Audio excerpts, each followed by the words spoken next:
को बोलना तो चाहिए, महिलाएं वोट डालने आए। बोलेंगे। क्या शुभ नाम हुआ आपका? ठीक है। वोट डाल दिया आपने? हाँ डाल दिए। अच्छा, क्या लग रहा है आपको, क्या होने वाला है इस बार राज्य में आपके? बदलाव होगा या रिपीट होगी सरकार? बदलाव तो होगा। बदलाव हो जाएगा। हाँ तो 5 साल में काम नहीं हुआ है पिछले 5 सालों में इस बार? काम तो हुआ है जी मेरा। हाँ काम हुआ, बस इतना हम बोलेंगे ज़्यादा। अच्छा, क्लियर करनी ज़्यादा नहीं है बोल आपसे। दो चीज पूछ लेता हूँ, कोई दिक्कत नहीं है। शुभ नाम क्या हुआ सर आपका? दिनेश कुमार। आपने वोट डाल दिया सर? जी वोट डाल दिया आपने अभी? क्या? वोट डाल दिया? वोट? हाँ, वोट मैंने डाल दिया। अच्छा, सुबह सुबह डाल दिया, अभी जस्ट अभी डाल के आ रहे हैं? नहीं, सुबह सुबह डाला है, सबसे पहला।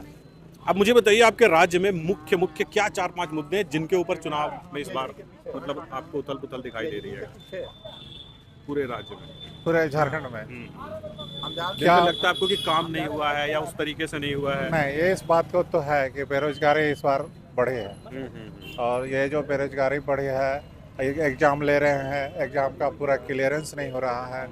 वो रिजल्ट निकलेगा, रिजल्ट निकलने के बाद उनको कम से कम जो बेरोजगारों है जो एग्जाम दे रहे हैं, कम से कम रिजल्ट निकाल करके उनको कंप्लीट तो किया जाए।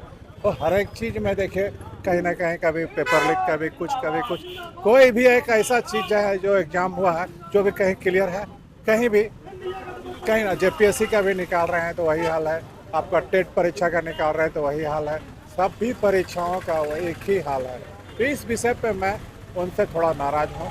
मुख्यमंत्री में कहीं कोई कमी नहीं है, पर पूरे चीज़ पे अगर ना आका जाए तो 10 में उनको सिर्फ 5 ही नंबर मिलेगा।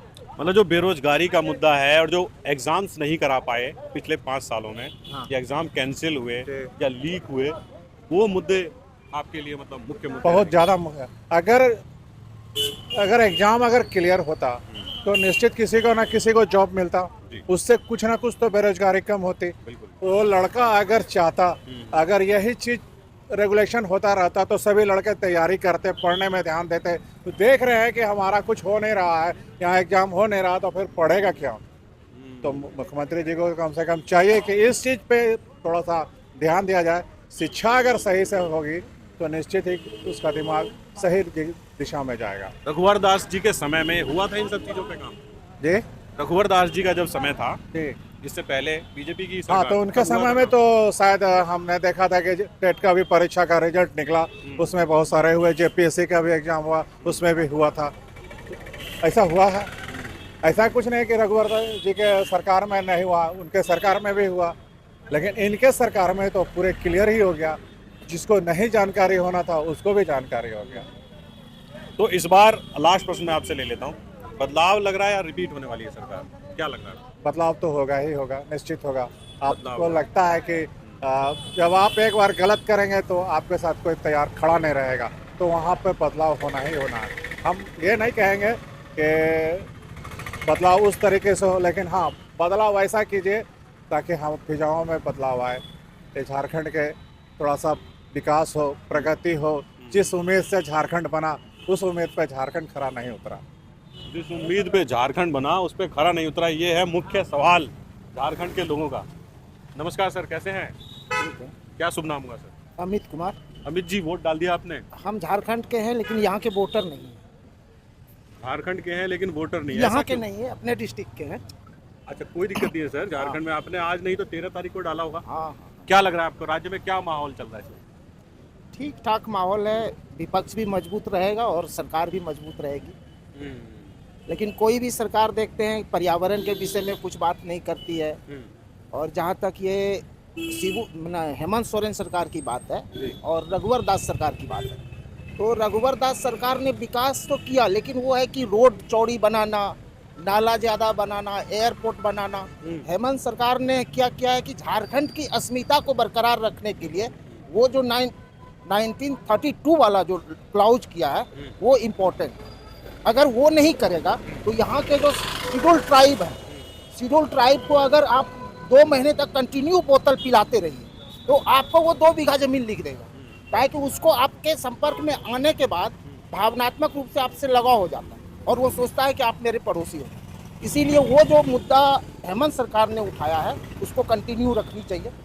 1932 का मुद्दा आप कह रहे हैं? हाँ हाँ हाँ। तो 1932 का मुद्दा ये है कि नागरिकता या यहाँ का मूल निवासी कौन है? मूल निवासी। तो मुझे बताइए, जब आपका झारखंड खुद 2000 में बना हम्म। और आप 1932 का उठाएंगे, लगभग 70 साल का अंतर हो नहीं, गया। कुछ तो रखना चाहिए ताकि यहाँ की जमीन पर दूसरा ना पूंजीपति जिसके पास पूंजी हो वो यहाँ पे काबिज ना होगा, ये तो होनी ही चाहिए।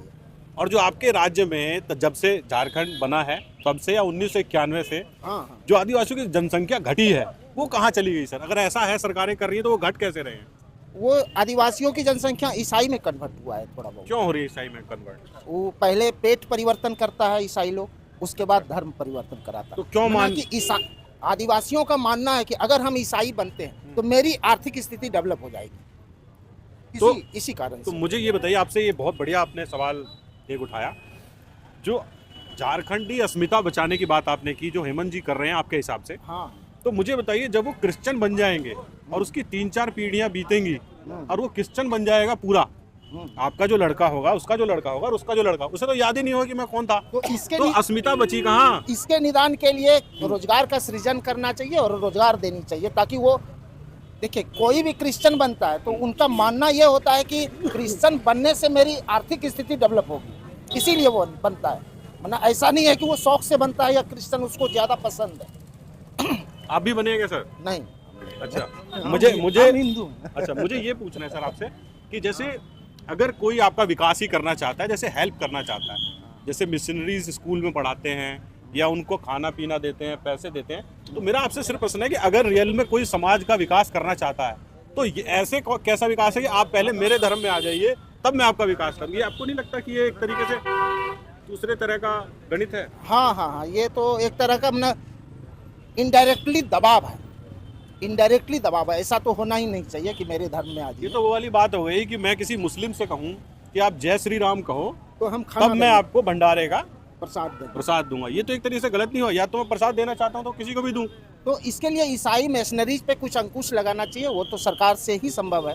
तो राज्य सरकार को भी इस पे काम राज्य करना सरकार चाहिए। को काम करनी चाहिए। कम से कम ये होना चाहिए, जो हो गया अब नहीं हो, अब तो ना हो। अब तो ना हो। आप इसका समर्थन करते हैं क्या? हाँ, कि हाँ, अब से कम से कम अब से कंट्रोल करनी चाहिए। हम्म। चाहे वो विदेशी या बांग्लादेशी आते हैं, उनको रोकने की समस्या, मतलब रोकने का काम हो, उस पे काम गवर्नमेंट को करनी चाहिए। लेकिन कोई भी गवर्नमेंट ये नहीं कहती है कि हम उसका समर्थन करते हैं। कोई भी गवर्नमेंट, हेमंत सरकार या रघुवर दास भी ये नहीं कहती है खुल के कि हम बांग्लादेशियों का समर्थन करते हैं। जो आ गया है वो किस तरह से आया है उसको खुद पता नहीं है।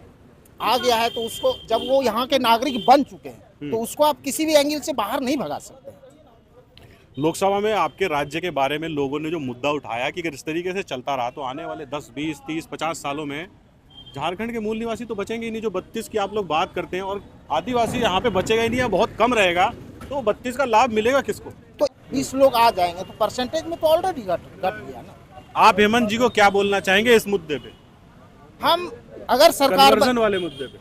क्या कन्वर्जन जो क्रिश्चियन मिशनरी यहाँ एक्टिव है उनको टैकल करें या ना करें, या उनको ऐसे ही चलने दें? नहीं, उनको टैकल भी करना चाहिए। बांग्लादेशियों को या बाहरी लोगों को रोकने के लिए, बाहरी मतलब दूसरे देश के बाहरी मतलब लागू करना चाहिए। हाँ, दूसरे देश के राज्य, मतलब बाहरी मतलब राज्य नहीं, राज्य के लोग तो आएंगे, मतलब मानते हैं कि जो यहाँ कन्वर्जन चल रहा है वो गलत चल रहा है। और दूसरी बात, सरकार से सबसे बड़ा डिमांड ये है कि शिक्षा के क्षेत्र में और स्वास्थ्य के क्षेत्र में ज़्यादा से ज़्यादा वो काम करे, और इसके लिए उनको एक तरीका भी अडॉप्ट करना पड़ेगा। शिक्षा के क्षेत्र में तरीका, आज देखते हैं जितने भी लोग तो कहते हैं कि जनप्रतिनिधि हैं, लेकिन मेरा मानना है खुद का ये सामंत प्रतिनिधि है। हम या आप कभी भी ये सोच नहीं सकते हैं कि हम जनप्रतिनिधि के लिए कितनों परोपकारी हैं, कितनों जन सेवा करना चाहते हैं, लेकिन उस कुर्सी तक नहीं पहुंच सकते। काहे कि जो सामंत लोग बैठे हैं, चाहे बल का सामंत हो या पैसे का सामंत हो, वही लोग को टिकट मिलेगा, वही जीतेगा। मतलब इस तरह की राजनीति हो गई है कि दूसरे का जगह ही नहीं बचता है। तो एजुकेशन को टाइट करने के लिए जनप्रतिनिधि को, यहाँ के अधिकारियों पे दबाव दे के कम से कम स्कूल का विजिट करें। जो पहले ज़माने में सुनते थे कि एसडीओ आया, बच्चे को उठा के पूछा कि हाँ भाई गांधी जी का जन्मदिन बताओ, वो देखने को नहीं मिलता है, केवल सुनने की चीज़ है ये। कोई नहीं सर, हमें भी घुसने नहीं दिया जाता अंदर, तो हम पूछ लेते। कम से कम जनप्रतिनिधि और यहाँ के अधिकारियों को ये डिप्यूट किया जाए, कम से कम 2 स्कूल, 5 स्कूल, 2 स्वास्थ्य केंद्र, 1 स्वास्थ्य केंद्र का विजिट डेली कीजिए आप। विजिट करने से होगा, वहाँ ऑलरेडी सेवाएं दुरुस्त हो जाएगी, सही चीज, सही सोल्यूशन बताया आपने। दुरुस्त हो जाएगी। और मैं यहाँ पे 2-4 लोगों से और मैं राय लेता हूँ इस बार। और केंद्र सरकार से सबसे बड़ा डिमांड है, वो एक काम करे कि सरकारी कर्मचारियों के जितने भी बच्चे हों वो सरकारी स्कूल में पढ़े, चाहे वो डीसी हो या एसपी हो।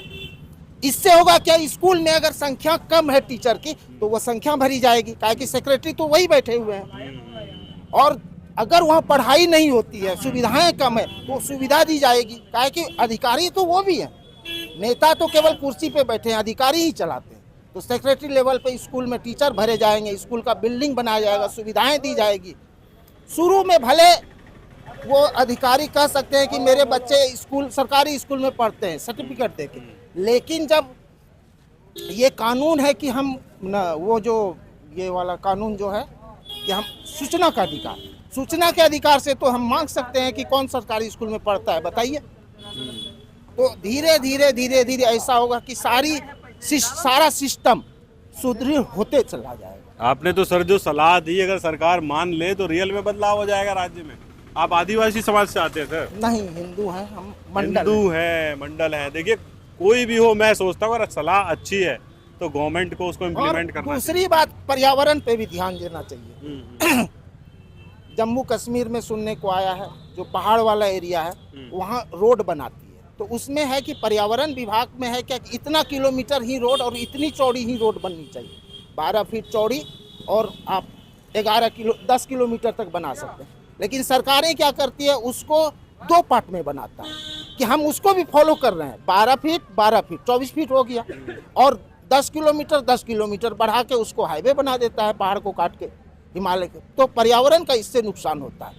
आज के डेट में देखते हैं कि यहाँ तो भले नहीं होता है कि हर पड़ोस इलाके में जहाँ नागरिक रहते हैं वहाँ जंगली जानवर आ जाता है। उसका रीजन ये है कि उसके घर को हमने ख़त्म किया है, इसीलिए वो मेरे घर में हमला करता है। उसका घर हमने छीन लिया है, इसीलिए वो मेरे घर में आ जाता है। 1-2 प्रश्न और लोगों से लेता हूँ, आप 1 मिनट रुकिए।